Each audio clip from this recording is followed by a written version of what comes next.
പൂജ വഴിപാട് മന്ത്രം ആഭിചാരം കൂടോത്രം നമ്മുടെ തിയറിയിൽ ഇല്ല. സോൾവ് ആവും വിത്ത് ഞാൻ പ്രൂഫ് ഗ്യാരണ്ടി. സോൾവ് ആയില്ലെങ്കിൽ ഞാനിത് ഉപേക്ഷിക്കുന്നു. ഉദാഹരണം പറയാം, ഇവിടെ ഒരുപാട് ആസ്ട്രോളർമാർ വന്നു പോയിട്ടുണ്ട്.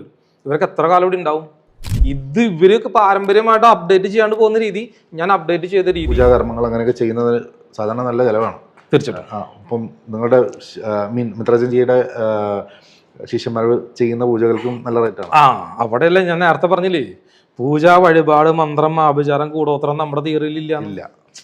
അതാ ഞാൻ നേരത്തെ പറഞ്ഞത്. ഇപ്പൊ ഒരു നിങ്ങളുടെ പ്രോബ്ലം ചന്ദ്രനാണ് നിങ്ങളുടെ നെഗറ്റീവ് എനർജിയിൽ പ്രശ്നം ഉണ്ടാക്കണമെങ്കിൽ ഞാൻ പറയാം 100 പേർക്ക് അന്നദാനം കൊടുക്കാൻ നിങ്ങളാവുന്ന പണത്തിന്റെ 10% ഞാൻ പറഞ്ഞത്. എന്നാൽ നിങ്ങൾക്ക് ശമ്പളം കിട്ടുന്ന പണത്തിന്റെ 10 or 5% എടുത്ത് നിങ്ങളിപ്പോ ഉദാഹരണം നിങ്ങളുടെ വീട്ടിൽ കുട്ടികൾ ഉണ്ടാവുന്നില്ല, കുട്ടികളില്ലാത്തൊരു പ്രോബ്ലം നിങ്ങൾ അനുഭവിക്കുന്നത് വിചാരിക്കുക, അല്ലെങ്കിൽ കുട്ടികളുമായിട്ട് ബന്ധപ്പെട്ട പ്രശ്നം അത് തീരാൻ വേണ്ടിയിട്ട് നമ്മൾ എന്താ പറയാ, കുട്ടികൾക്ക് വേണ്ടിയിട്ട് തന്നെ എന്തെങ്കിലും കാര്യം ചെയ്യാൻ പറയും. ഇനി ബുധന്റെ കർമ്മ, നിങ്ങൾ IT മേഖലയിൽ തന്നെ ജോലി ചെയ്യണേ, നിങ്ങൾ കമ്മ്യൂണിക്കേഷനിൽ പ്രശ്നമുണ്ട്, ഭാര്യയും നിങ്ങൾ തമ്മിൽ എപ്പോഴും ഇങ്ങനെയാണ്, കറക്റ്റ് ആവുന്നില്ല. അപ്പൊ ഞാൻ പറയും നിങ്ങൾ എന്ത് ചെയ്യുന്നുണ്ടെങ്കിൽ നിങ്ങളുടെ വരുമാനത്തിന്റെ 5% 10% നിങ്ങൾ പഠിച്ച സ്കൂളിൽ, ഞാൻ പഠിച്ച എൻ്റെ നാട്ടിലല്ല, നിങ്ങൾ പഠിച്ച നിങ്ങളുടെ അതേ സ്കൂളിൽ, നിങ്ങൾ പഠിച്ച 5 6 പഠിച്ച സ്കൂളിൽ അവിടെയുള്ള പാവപ്പെട്ട കുട്ടികളെ കണ്ടുപിടിച്ചിട്ട് ഒരു 5000 or 10000 രൂപ ചിലവാക്കിയിട്ട് നിങ്ങൾ കുട്ടികൾക്ക് പുസ്തകം പേന പെൻസിൽ ദാനം ചെയ്യുമ്പോൾ നിങ്ങളുടെ ഈ പ്രശ്നം സോൾവ് ആവും വിത്ത് ഞാൻ പ്രൂഫ് ഗ്യാരണ്ടി. സോൾവ് ആയില്ലെങ്കിൽ ഞാനിത് ഉപേക്ഷിക്കുന്നു.